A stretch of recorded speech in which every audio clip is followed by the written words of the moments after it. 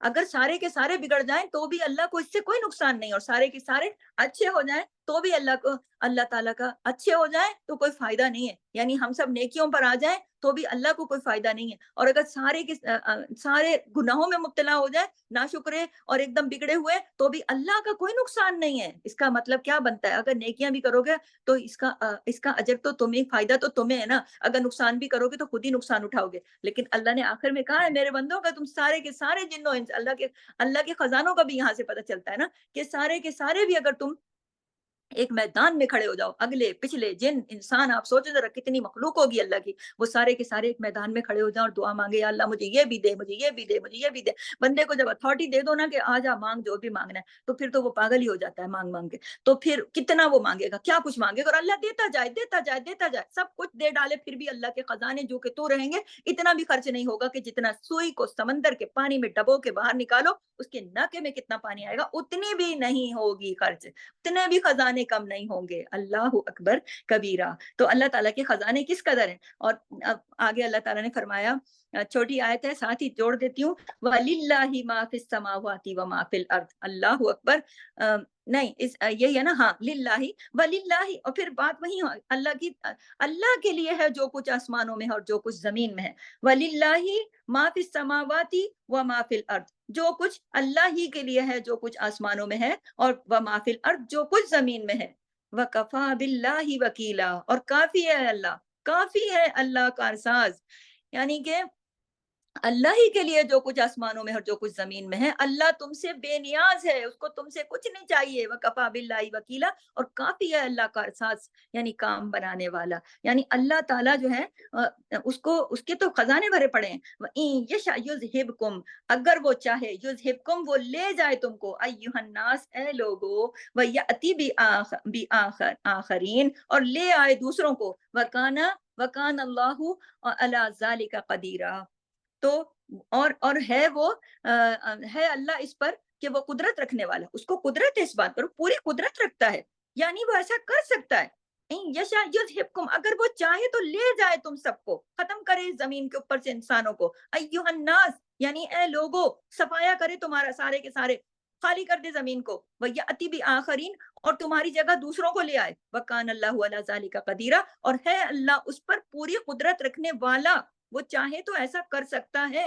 اس کی وضاحت میں سورہ محمد کی آیت نمبر 38 میں بھی اس کے بارے میں وضاحت آئی ہے، کہ ترجمہ ہے کہ اگر تم منہ پھیرو گے تو اللہ تمہاری جگہ بدل کر کسی اور کو لے آئے گا، پھر وہ تم جیسے نہیں ہوں گے، یعنی اللہ کو تمہاری ضرورت نہیں ہے، اگر تم اس کی نافرمانی کر کے اس کو ناراض کرتے رہو گے تو وہ تمہیں ہٹا کے دوسری قوم لے کر آئے گا۔ اور آپ دیکھتے بھی ہیں کہ اس طرح کی مثالیں ہیں نا قرآن میں بھی، کہ قومیں جب حد سے بگڑ گئی تھیں تو ان پر پھر عذاب نازل ہو گئے۔ تو اسی طرح سورت ایک اور جگہ پہ قرآن میں آتا ہے کہ اگر وہ چاہے تو تم سب کو لے جائے اور تمہارے بعد جس کو چاہے خلیفہ بنا دے، جس طرح اس نے تمہیں دوسری، یعنی تم سے پہلی قوم سے پیدا کیا ہوتا ہے نا، ایک قوم آتی ہے پھر دوسری قوم آتی ہے۔ سورہ ابراہیم میں آتا ہے کہ اگر وہ چاہے تم سب کو لے جائے، یہاں سے اور خالی کرائے زمین کو اور پھر نئی مخلوق پیدا کر دے، اور یہ کام اللہ پر کچھ مشکل نہیں ہے۔ تو نتیجہ کیا ہے؟ سبق کیا ہے؟ سوچنے کی بات کیا ہے؟ سمجھنے کی بات کیا ہے؟ وہ یہ بات ہے جس کو نوٹ کر لیں کہ ہم سب کو تقوی اختیار کر کے اللہ سے ڈرتے ہوئے زندگی بسر کرنی چاہیے، کیونکہ اور کسی کے ساتھ بھی ظلم اور زیادتی نہیں کرنی چاہیے، اور جو بھی نعمتیں اللہ نے عطا کی ہیں ان پر شکر کرتے رہنا چاہیے۔ کبھی بھی یہ نہیں سوچنا چاہیے کہ جو ہے اللہ دیکھیں نا کتنی بڑی بات اللہ تعالیٰ نے کہہ دی کہ اگر تم چاہے اللہ، اگر اللہ چاہے تو دنیا کو تم سے خالی کرا لے اور اس کی جگہ دوسرے لوگ لے آئے، اور آپ کو پتہ ہے نا کہ اس دنیا میں بھی پہلے جنات تھے، اس دنیا میں اس زمین پر بھی پہلے جنات تھے نا، تو جب ان کے اتنے فتنے فساد بڑھ گئے، اللہ نے ہٹا دیا اور انسانوں کو خلیفہ بنا دیا۔ تو اب کون سی مشکل ہے؟ جب وہ پہلے کر سکتا ہے تو اب کون سی مشکل ہے؟ وہ تو کر سکتا ہے۔ تو اللہ نے بتا دیا انسانوں کو کہ اگر تم تقوی اختیار نہیں کرو گے، اگر تم اللہ کی مرضی کے مطابق نہیں جیو گے، تو پھر اللہ ہٹا دے گا تم کو اور دوسرے لے کے آ جائے گا جو تم سے بہتر ہوں گے۔ تو کیا کرو پھر؟ کیسے جیو؟ اللہ کی رضا کے مطابق جیو نا، اللہ کی حدود کو نہیں توڑو نا، تقوی اختیار کرو، اللہ کا خوف رکھو دل میں، زندگی گزارو اس طریقے سے جو اللہ نے بتائی ہے، کسی کے ساتھ ظلم نہ کرو، کسی کے ساتھ زیادتی نہ کرو، اور سب سے بڑھ کر اللہ نے جو نعمتیں بخشی ہیں نا، ان نعمتوں پہ شکر کرو۔ اللہ تعالیٰ آپ کو، مجھے اور ہم سب کو اپنی نعمتوں پہ شکر کرنے والا بنائے۔ سبحانک اللہم و بحمدک، نشہد ان لا الہ الا انت، نستغفرک و نتوب الیک۔ السلام علیکم ورحمۃ اللہ۔